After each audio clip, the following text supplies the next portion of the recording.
有。怎会如此？我的内力好像凝聚不起来了。想不到灵虚阁被灭以后，堂堂的纳兰少阁主竟落到如此惨状。看来你已经是废人一个了。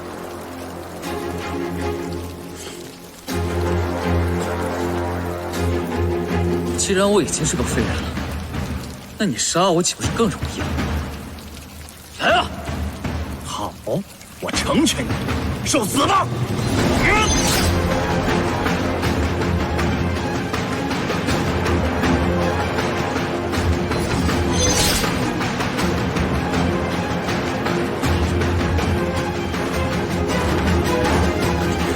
废物！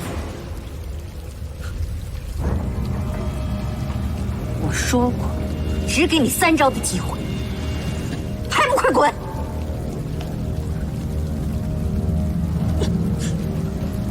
为什么我的内力凝聚不起来？玄冰符到底练的是什么东西？你以为修炼玄冰符是那么轻而易举的吗？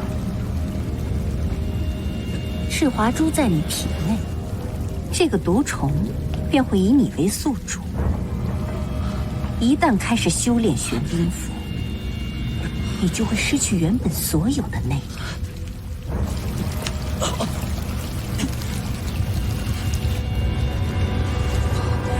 只有你摒弃过去的一切，才能获得更强大的新生。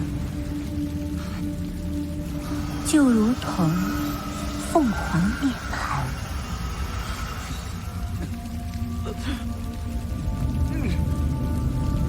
你要是现在想放弃，那你的余生就会是一个废人。你连一个区区的唐门2长老都打不赢，又怎么去跟荣靖峰斗？又怎么去为你的母亲和灵虚阁报仇？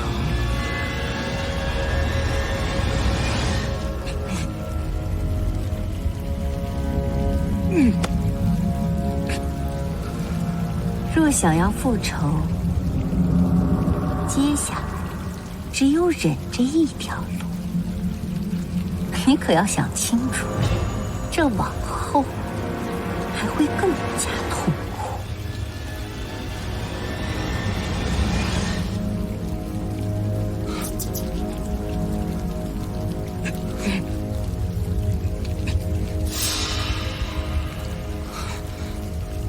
这次发生的所有事情，我定要讨回公道。我要整个江湖亲见奸佞负手认罪。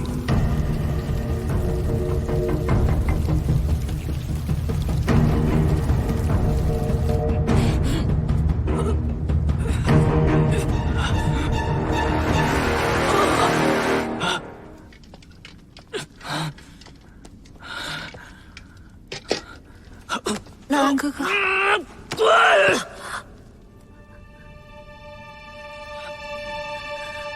怪不得梦幻让我准备这些。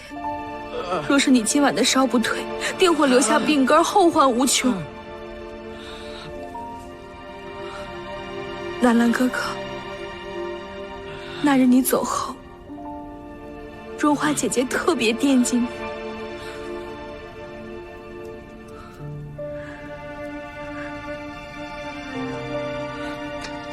大婚之后，荣华姐姐还是忍不住让小彩打探了你的消息。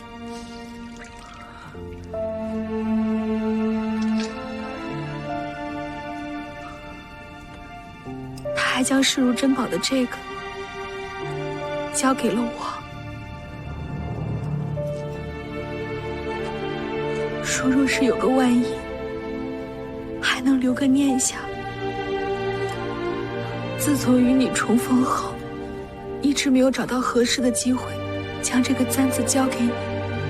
这是荣华的母亲留给他的。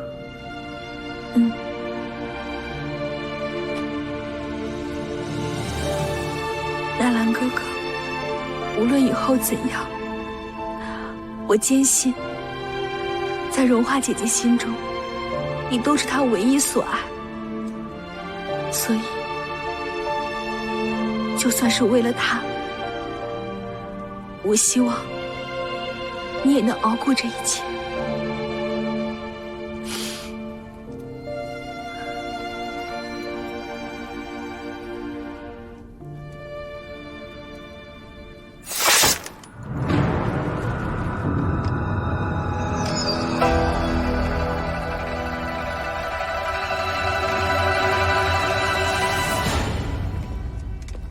你这随身的配置，倒搁置得如此随意。今日要不是我，而是教外其他人悄悄取去，这教外之人，岂能有明尊这般的本事？我既已入了灵教，那刀是否在手，便皆是无惧。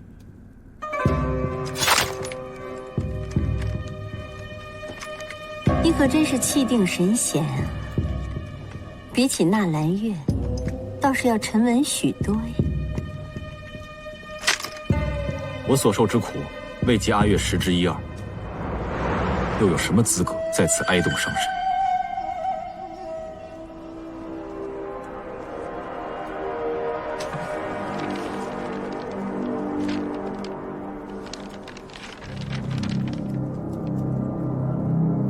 夫人，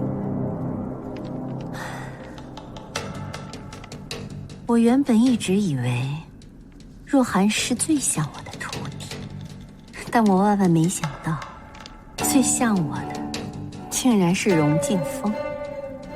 若寒心思深沉，宽厚温和，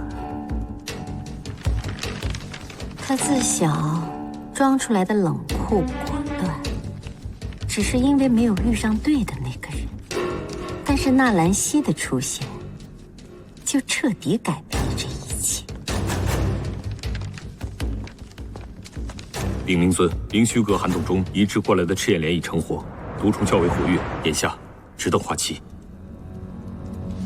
我想不用我说，你们也应该知道，这赤焰莲关系着纳兰月的生死，所以你们也会不惜一切代价去保护它，对吗？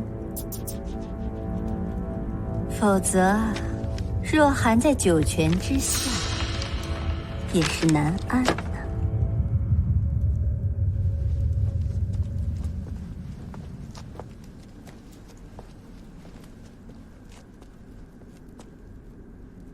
听闻龙吟城近日在外招兵买马，阿月之前交代的事情办妥了吗？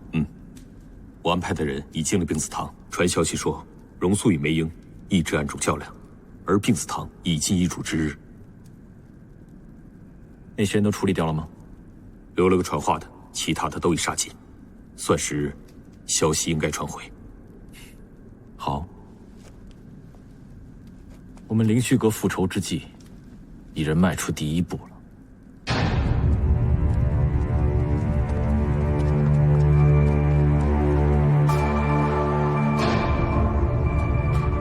8名潜入北荒打探的弟子，有7名一夜之间全部身亡，尸体上留下的伤口颇为诡异。如何诡异了？心口上都出现了赤华珠的印记，而且都被毒虫啃噬过，其伤口极其细微，都是顷刻间被人重伤心肺，置于死地。赤华珠，毒虫，这究竟是谁做的？那唯一死里逃生的弟子，如今已经神志不清，一直在重复一句话：这都是灭了纳兰一家的报应。纳兰一家，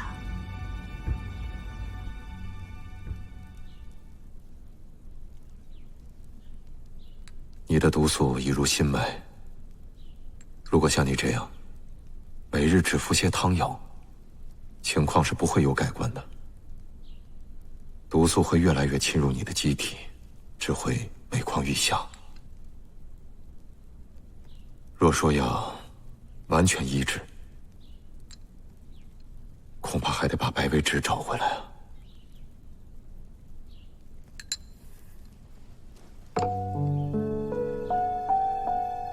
白薇芝心中别扭，又何必强求他回城？你我都知道，炼毒之人迟早都会有这一天。即便他回来了，又能多留我几日？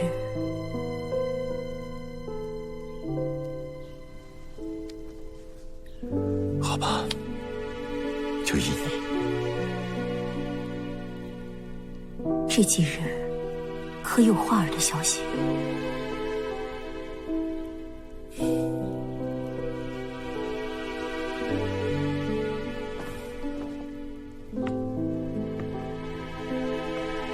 我就没有这样的女儿，以后也不要再问了。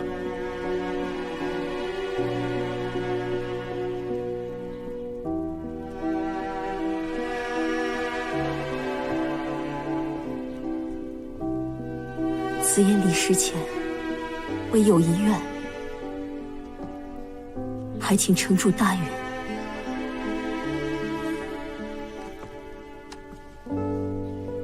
你说，丁子堂日后绝不能落入梅英的手中。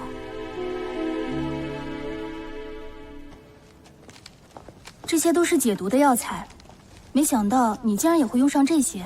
云儿，慎言。你初次来到龙吟城，更是要少说话，多做事，切记隔墙有耳，谨言慎行。是，云儿牢记潇潇姐姐的教诲。方才我是瞧着这些药都是极稀有的药材，一时想起家中往事。我家尚未没落前，我时常跟着我爹爹去北荒采药。那时我曾遇到一群人，他们衣着奇特，但是所贩卖的药材都是极品，像是冰晶。您先前是在哪里采药的？见过大小姐。回禀大小姐，我们家先前常在北荒采药。那些贩卖冰晶之人姓甚名谁？身上可有什么特别的物件？他们从未透露过自己的姓名，身上也并没有什么可识别的物品。我与爹爹虽好奇，却也不敢多问。那些贩卖药材的人，难道就没说些其他的话吗？弟子实在是想不起来了，但我只记得他们为首的人说什么冰晶含有，可催生万物。他们先前常用此物来培育一种两生花。见过城主，见过紫嫣堂主。你们赶紧去炼药房炼药吧。是。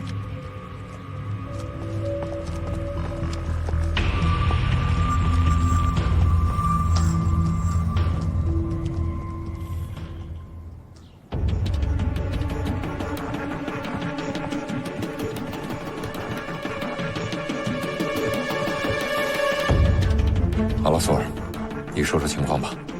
是，属下一早便收到了消息，也派出了空祠堂弟子前往北荒打探。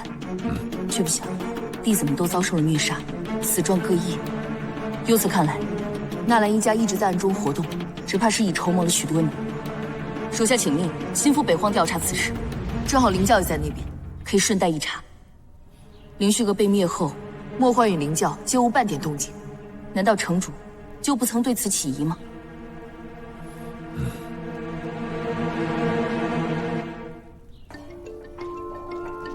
那行，索尔，这件事情交给你来办，不过切记，一定要小心谨慎，不要打草惊蛇。是。可是纳兰一家，他们几乎都……纳兰一家向来坚韧，他们既能在多年前再创凌虚阁，此次定然也还会有逃出去的族人。那些被杀的空祠堂弟子，心口处皆有赤华珠的印记，这定是纳兰一族对龙吟城满心愤恨的还击。更何况，那林若寒是莫幻最心爱的弟子，或许他正在凌教养伤，等待着随时卷土重来呢。索尔，这件事情你去办吧。属下这就去安排，明日动身。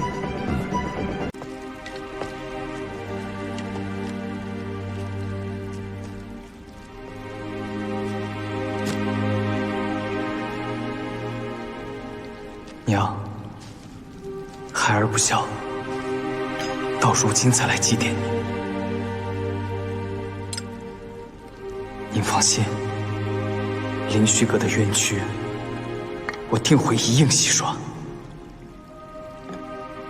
江湖上因赤华珠而起的血雨腥风，我也会一一平定。终有一日，我会将荣景峰的累累恶行昭告天下，还江湖一个清明公道。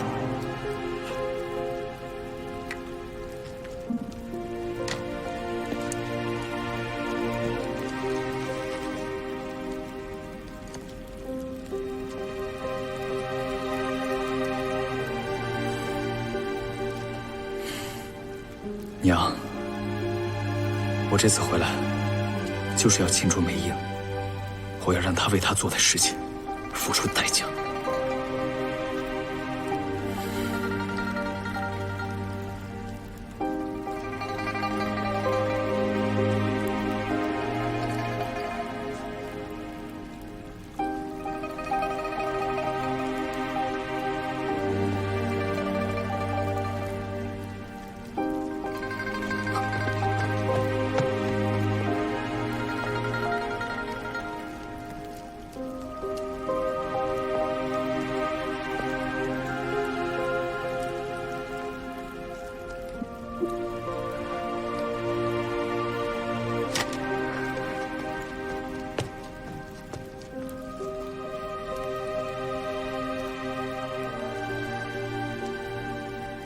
阿月，是你吗？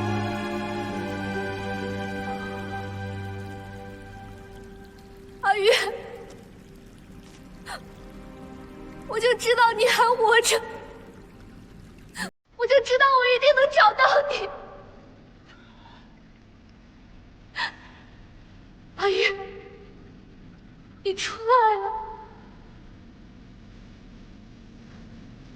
你出来！你出来呀！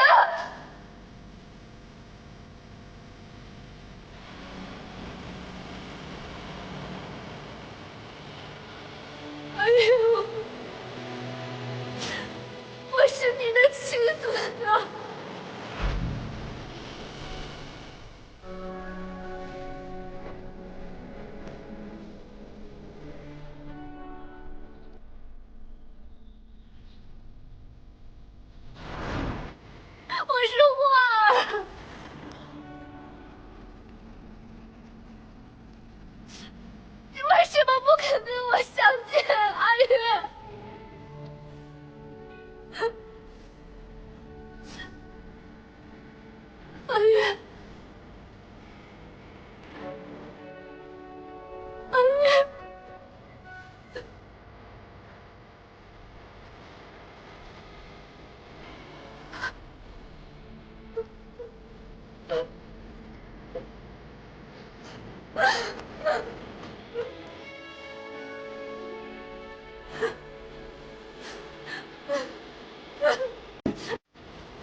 真的不要花儿了吗？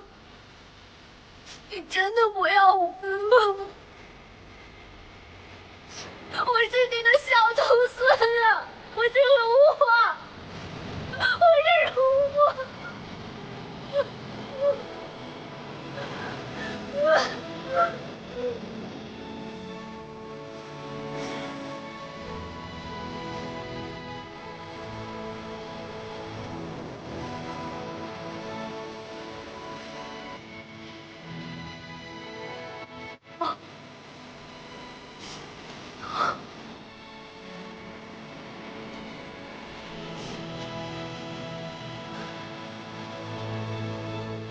你不要我了，你不要我了。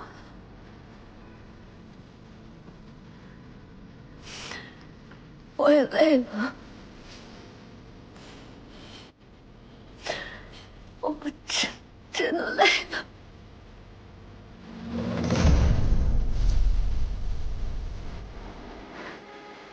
既然你不要我了，我也没有什么活下去的意义。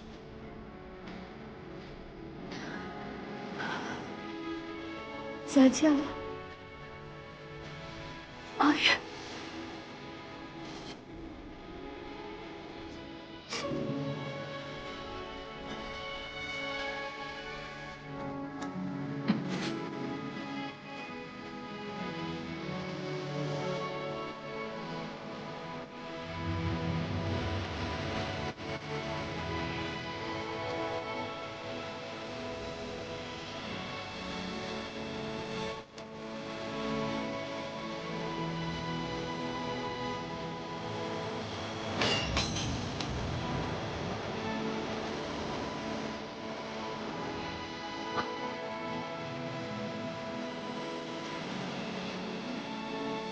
阿月，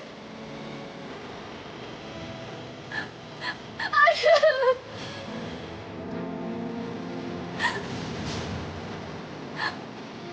我再也不会放开你，我再也不会放开你了。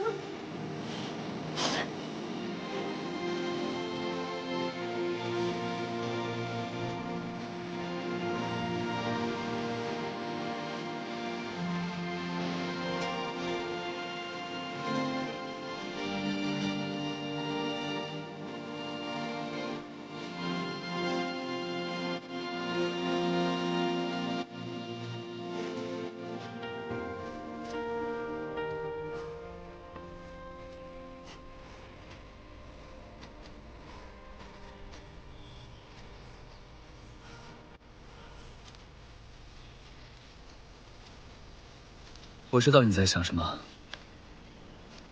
既然我跟你待了个正着，我就没想过要跑。你在我前面。为什么要走前面啊？我怕我一回头，你又消失不见了。你就走我前面，让我时时刻刻看着你。哎，抓好了。如果你松开了，找不到我了，可别哭鼻子啊！抓好了，你可别想再甩开我。花儿，你是不是有很多话想问我？不重要了，你能平安回来比什么都重要，其他的我不在乎。你是不是想问，我既然活着，为什么一直不肯见你啊？你一定有你自己的苦衷，没关系，你不想说，现在不用说。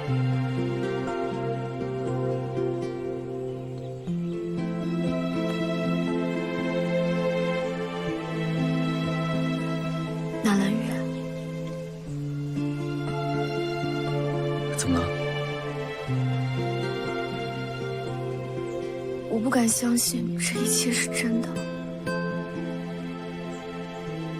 我和你重逢的画面，我梦到过无数次。可是每一次醒来以后，你都消失不见了。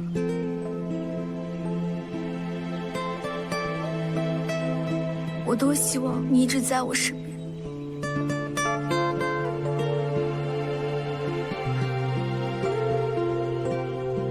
我多希望你能陪我一会儿，不要那么早就走了。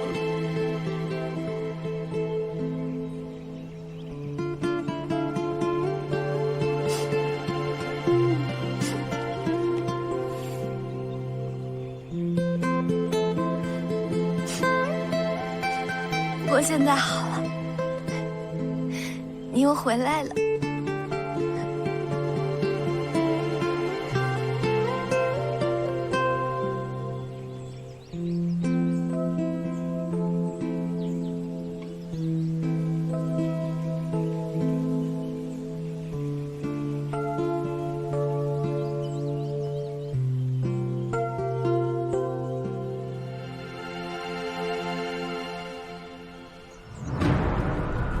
最近一直在闭关，真的是好久没有这么热闹过。就算这几日我回到教中，也还是觉得空落落的。盼了这么久，你可算是回来了。原来一切都是你在背后捣的鬼。你费尽心思拉拢灵虚阁，又将灵虚阁之人收留至此，你究竟有什么目的？龙吟城的人向来目中无人，连我灵教都敢擅自闯入，又怎会忌惮我有何目的？你为了讨荣静风欢心，倒是不遗余力。你有没有想过，若此番你落入到我手里，会是何等下场？今日我既不幸落到你手上，就没想过活着回去。要杀要剐，悉听尊便。在龙吟城生活这么多年，性子倒是一点没变呀，还是那么冲动。说来呀，我现在最见不得打打杀杀的，况且死不过刹那，只有活人才有利用的价值。我得留你一命，陪着我，不然我一个人该多无趣呀！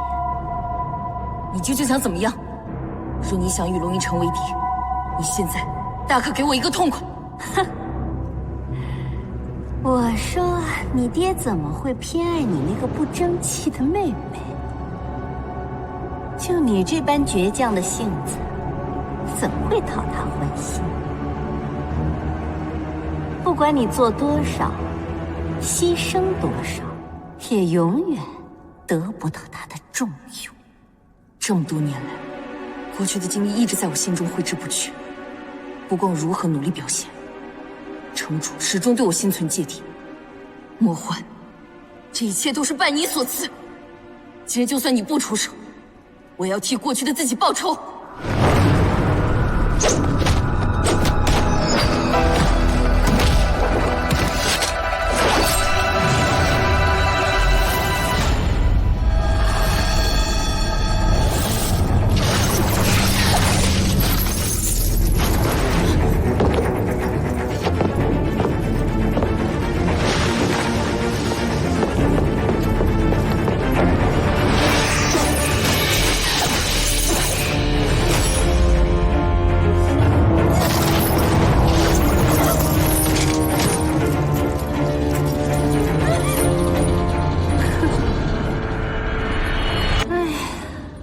真是个不自量力的家伙。莫欢，你休想再囚禁我！哼，让你回到荣静风身边，你竟半点长进都无。你这身功夫本就是我所授，眼下看来，留着也是白费。不如就此废掉，省得以后传出去，丢了我灵教的脸。不要，你还不如亲手杀了我。若你信服于我，我自当留下你。可你天生就是个倔脾气，一切都是你自找的。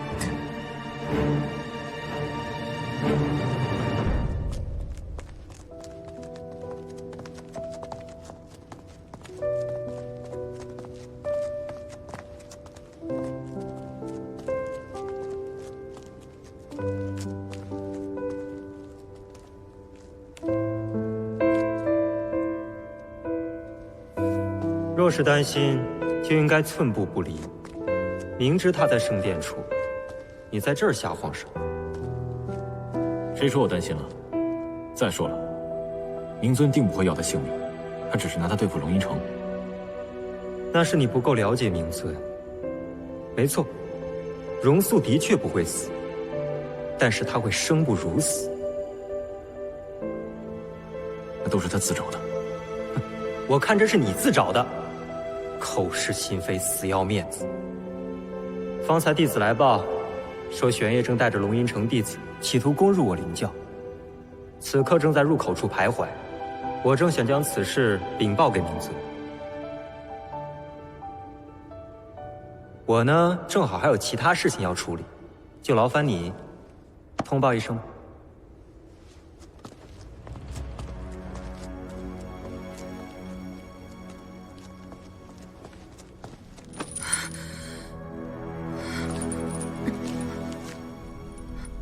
这样折磨我，若要废我武功的话，不如一剑了结了我。哼，你想要个干脆，可我偏不让你如愿。等你成了真正的废人之后，我便派人将你送回龙吟城。对了。你不是一直都想得到你爹的器重吗？我觉得只有这样，才能让他对你放下戒心。baby， baby， 比起你爹的手段，我还不及他3分呢。不过我倒真想看看，你若这般样子回到龙吟城，你那不可一世的尊严会如何自处？玄烨擅闯在后，那你来说说，我是应该先处理茹素，还是先解决玄烨的问题啊？我既然敢独自来此，自然早有准备。来之前我就吩咐玄烨，若我不能及时回去，就用火药炸毁灵窖的入口。即便是死，我也要你和灵窖陪葬。很好，看来出去这么久，你也并不是全无长进，但不过都是徒劳罢了。陆豫州，带几名弟子守住入口，务必留住玄烨活口。对了，给荣敬风捎句话，告诉他，龙吟城大难将至。是。还不快走！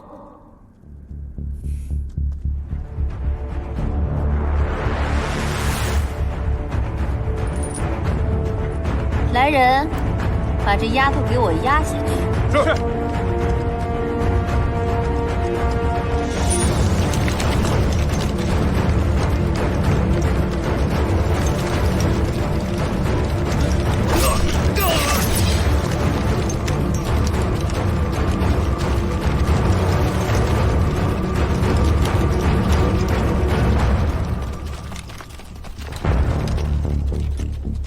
为首之人留下活口，其余杀无赦。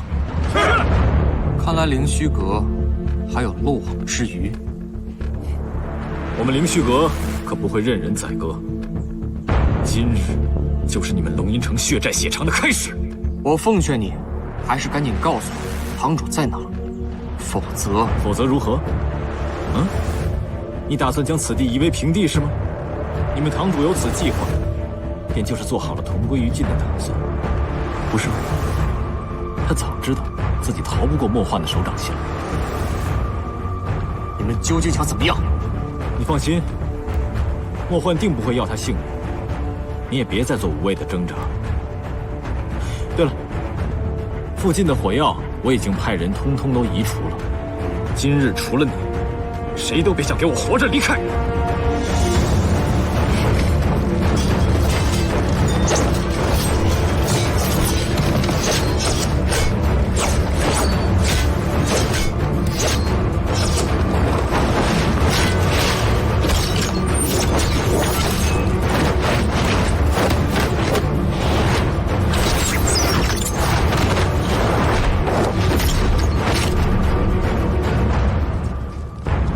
今日留你一命，便是要你回去告诉荣敬风，灵虚阁的血债需要他亲自偿还。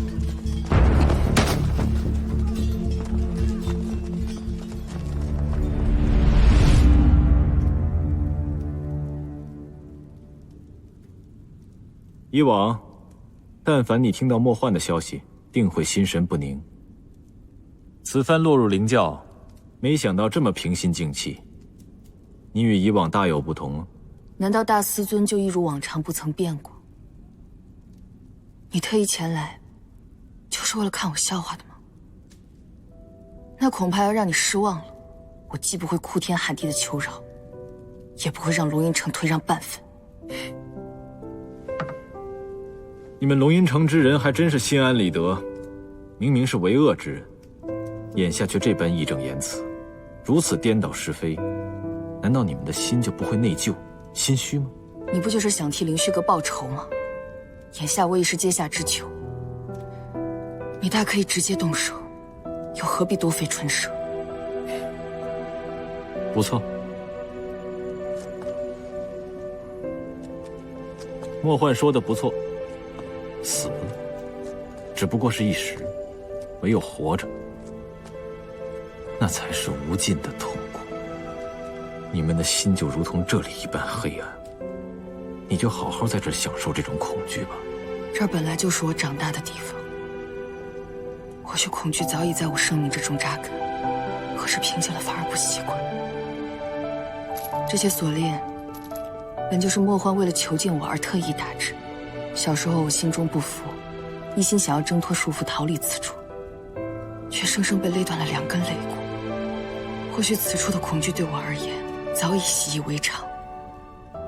你不必告诉我这些。从前我会因此而怜悯你，但现在我早就看破你的内在，无论你说什么都已经没有用了。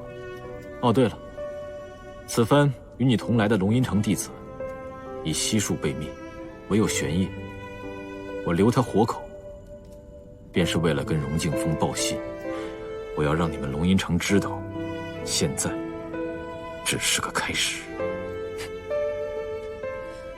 这不是你，不管你嘴上怎么说，这都不是你。陆一征，你努力欺骗自己，可你骗不了我。若你当真如此狠心，为何在圣殿之时，你会掐准了时机入内，拦下莫欢？你心中分明有我，只是你不敢承认罢了。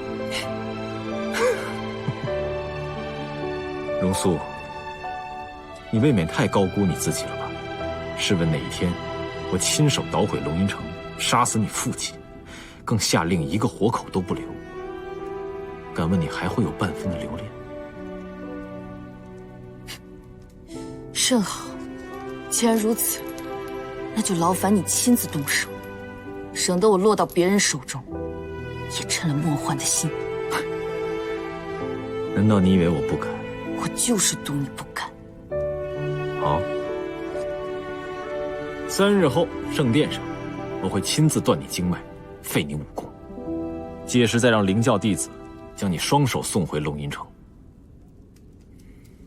我倒是要看看，在荣敬风眼里，是亲情重要，还是他城主之位更为重要？陆一征，你再说一遍，你看着我的眼睛再说一遍，陆一征，陆一征。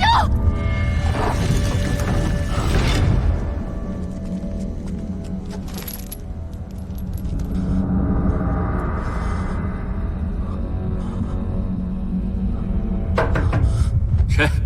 病字堂，潇潇。你来做什么？梅堂主究竟发生何事？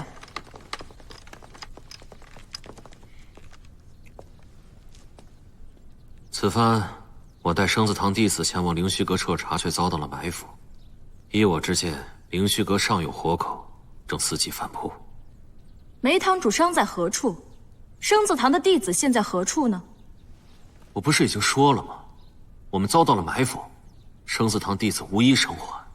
那为何偏就只有你侥幸逃脱？你这是何意？一个小小的病子堂弟子也敢质疑我堂主？你不用在我面前摆什么堂主的架势。你这堂主之位怎么得来的？我们心知肚明。你才上任不久，如今折损了人手才向城中汇报，这事就算闹到了城主面前，你也是难辞其咎的。所以你今天特地前来，就是为了当面数落我，是吗？梅堂主言重了，我病字堂事务繁多，要不是城主下令派我前来接应，我才懒得管你的生死呢，更无暇说你的不是。既然各司其职，那咱们就别耽误对方的时间了。那麻烦梅堂主伸手让潇潇一探伤势，好对症下药。不用了，都是些不打紧的小伤，就不劳烦病子堂操心了。既然梅堂主说没事了，那潇潇就派人回去复命了，还请梅堂主好好休息。哦，至于灵虚阁之事，城主有令，潇潇自然会派人去查。如若真的有余孽存在，还从中作梗的话，定是查得清楚的。告辞。姑娘且慢。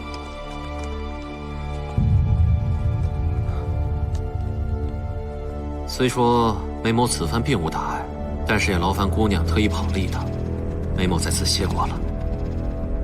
梅堂主，究竟想说什么呀？潇潇姑娘此番前往灵虚阁彻查的时候，如果有什么新的消息，还望告知梅某一声。毕竟我带生死堂弟子前往调查，遭到了埋伏，这个仇我是一定要报的。